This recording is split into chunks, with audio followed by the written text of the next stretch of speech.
It is the end of March and all the snow is gone, which is really, really weird for our zone. We're in zone 3.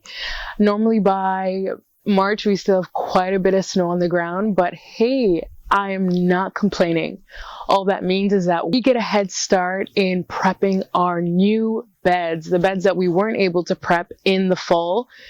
We can get that done before we need to start transplanting our seedlings in a couple of weeks. So I thought it would be great to take you guys along just to get an idea of what we're doing here on the urban farm. So, are you ready?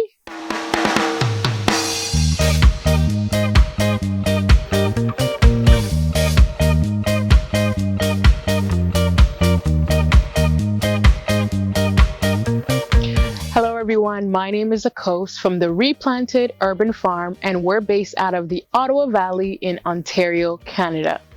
So what exactly is an urban farm? Well, it's exactly what it sounds like. It's a farm that's located in a heavily populated municipality or city. So it's located within that urban center, as opposed to being outside the urban center. Technically, here in Deep River, we are in the rural suburbs. So we're not quite the suburbs, but we're also not rural. We're the rural suburbs. So we call ourselves an urban farm, but I think more accurately would be a suburban farm. But because of that, we have a lot more room on our lot than you normally would have in a major metropolitan center. So I actually want to take you through and see exactly how we're making our 1,300 square feet of space work for us. Now we're growing flowers, microgreens, and produce intensively across 3 separate properties. And this one, the one I'm going to be showing you today, is the main property. It also happens to be where we live. So let's go.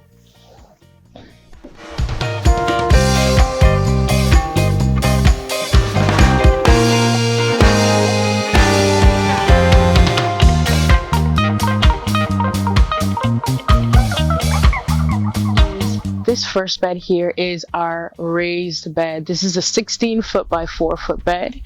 It is the only bed that we have on the farm with wooden sides. And that's because it borders ours and our neighbor's property, and we thought it would just be easier if we had a defined space. The ground here, I come through every single day with my pitchfork and stab it and check to see how thawed it is. And I think we're only about 1 inch or 2 thawed. Over here we have another raised bed. Actually, this one technically does have wooden sides, but it's kind of like a log style. And we are growing our perennials in this bed. So one of the things that we do here is actually growing both flowers and vegetables intertwined. So we don't have one space for flowers and then another space for vegetables. I mean, of course, we dedicate beds. So this entire bed here would be for vegetables, but then we're bordering it with flowers, not cut flowers in this case, but flowers. And it'll be the same for most of the gardens. You'll see we tend to border our vegetable beds with cut flowers or flowers in general. And that has a couple of benefits. Really, the first one is it's beautiful. It helps us maintain that beauty, that cosmetic aspect, because, you know, this technically we are growing on our front lawn technically. So we do want it to look aesthetically pleasing. So when you border your vegetable beds with flowers, you get that dimension of function and beauty. Another reason we do it is just the pollination benefits. You get a far better yield in your fruiting vegetables when you companion plant them with flowers. It also has an amazing benefit in terms of pests. Now, I don't know how much that kind of companion planting works in terms of bringing in good bugs that eat the bad bugs, and then you have, you know, this perfect ecosystem. I do think that there will be imbalances in any system, especially when you're starting new like us, but our hope is to increase pollination and as much as possible work along with nature to get those pests down and bring in those beneficial insects. So that's how we're doing our part here. You're gonna see quite a lot of grow bags behind me, and actually we just put these here so that we could keep our deck clear while there was snow on it. It's really hard to maneuver around these, and this area through the winter didn't have much traffic, so it just made sense. But I am hoping to actually move them back onto our deck, and you'll see the deck later in our backyard. And we mainly grew in these last year just so that we could utilize the deck, because it's a large deck and it's taking up a lot of space, so might as well make it functional. So we bought these grow bags, and we'll be using them to grow potatoes this year.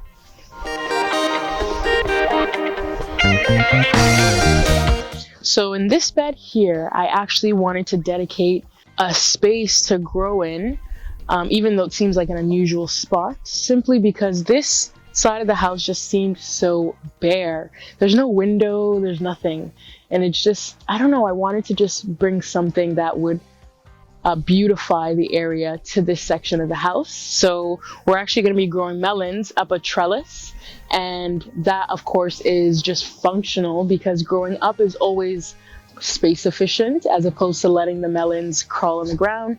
And then of course we get that visual appeal of vines climbing along this entire corner of the wall of the house.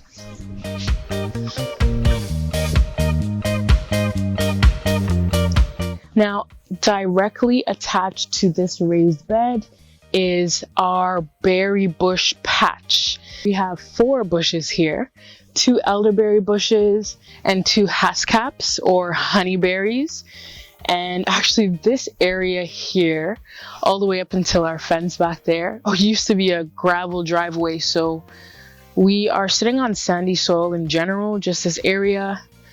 I think pretty much the entire Ottawa Valley is sand, but this particular patch is filled with rocks.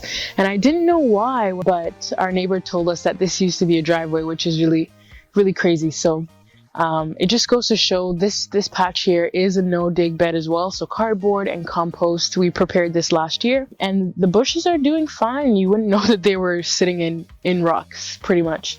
So it just goes to show you how you can actually build soil even when you're in some of the worst conditions.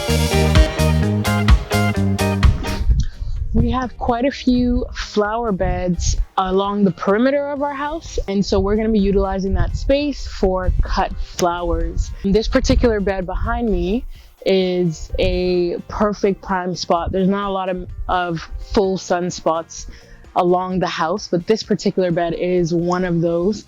And we have a couple different cut flower beds. This is the first one. This one is the second. And then we have this one here on the north side of the bed, on the north side of the house, which is really challenging to work with because it's in pretty much full shade. And then this mess here is actually the beginnings of our new beds. So we are lining the corner perimeter of our property with cut flower beds. Then in the middle of the area, we'll be putting produce beds, so vegetables. There used to be 2 shrubs here. It looks like a mess. It looks like a mess. I know you guys probably can't even envision what our plans are, but trust me, it's gonna be great, and I'm gonna take you guys along. So let's keep going.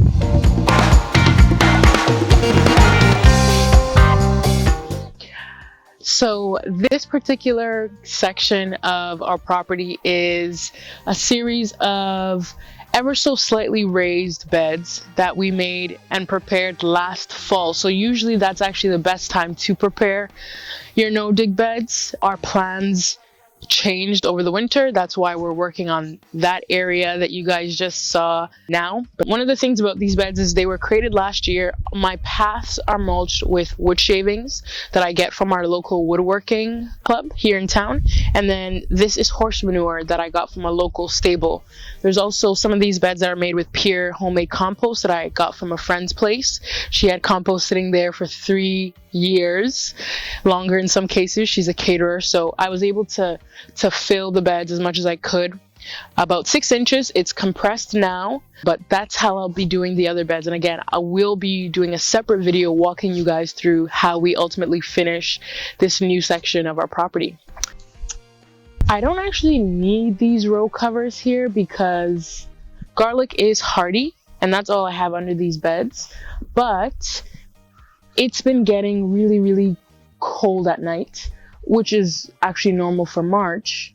But I had to remove the mulch that I had on this garlic because it was on way too thick, which is what we need to do in our zone to grow garlic. But it would have caused problems with them peeking through, and I had already noticed that they were peeking through on the edges. And so that's how I knew that it was very likely that the middle parts were trying to get through, and I didn't want to hinder their growth. So I removed the leaves, the mulch, which left them unprotected. So I made sure to add these row covers because the nights are still falling to about -10, -15.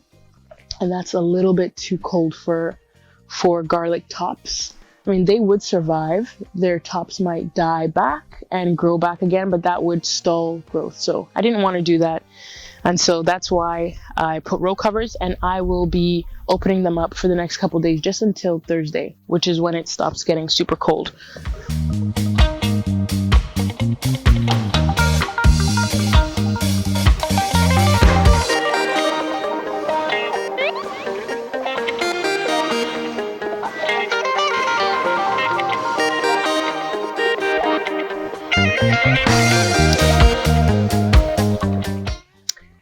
And we're back to where we started the tour. So this is our backyard deck bed. This is the only space pretty much back here in this side that gets enough sun that we can grow things in. And even then it only gets sun like really at the peak of the growing season. So end of spring, beginning of summer, right up until August. Then we start getting into too much shade because of this lovely fence here.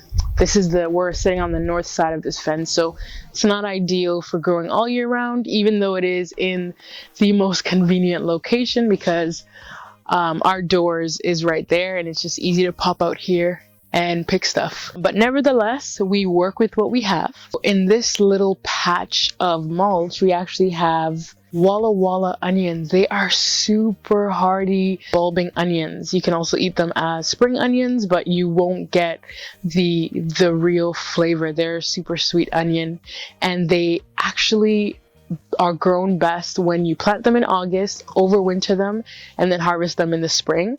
They're much sweeter. You can plant them in the spring and do it just like you would normal bulbing onions, but they're much sweeter when you overwinter them. So we overwintered a few. I don't know if they're gonna make it because unfortunately I didn't realize they tell you not to plant on the north side of a fence, and I planted on the north side of a fence for my fall garden, and that's what I planted it. So it didn't get much sun near the end of the season, which is when it would have needed to gather all that energy to make it through the winter and then come back bright and beautiful in the spring. Now I see leaves poking through that are still green, but this, I mean, I'm literally standing on the bed because that's how frozen it still is. I don't know if it's gonna make it. I don't know if it's gonna make it, but we'll see. And if it does, I'll definitely update you guys. So that pretty much ends our tour here. I hope you guys got an idea of really what you can do in an urban setting to be productive and possibly monetize that productivity, even in a small space, and while making it look beautiful. Of course, you would have had to imagine most of what I was explaining we plan on doing, but it all starts in the foundation, and that's what we're building now with these beds. And with the proper foundation and layout, beauty follows very easily. And then of course productivity. So I'm really looking forward to showing you guys more tours. We'll be doing a monthly tour from now until probably October, just to see how we actually progress on the urban farm. So I hope you guys enjoyed this video. If you did, hit the like button below and subscribe to our channel. That's it for now, and have an awesome day. See you guys next time.